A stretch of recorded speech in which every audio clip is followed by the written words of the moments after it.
can draw a turtle for you, Mommy. Can you show me how to draw a turtle? You erase that kasi, sige, yan. Okay, like a rainbow.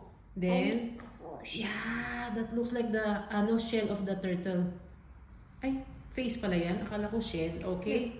So, the turtle. Eyes and two body and legs and legs and legs. Wow! Okay. And then the head of the turtle is like this. The head?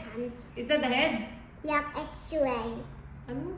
X-ray. That looks like a turtle. No, that look like X-ray.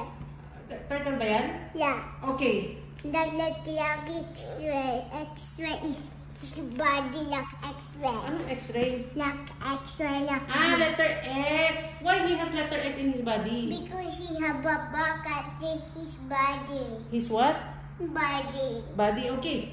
Okay, that's a turtle. Can you write turtle? Practice mo writing the name, the turtle. T.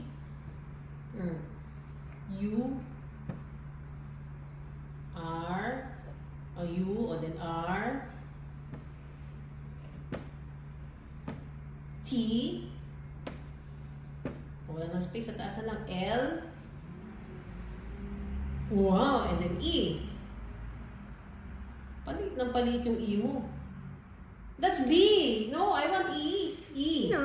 E. You know how to write E. E. Axel, E. Me. May E yun. No. Yan. That's A.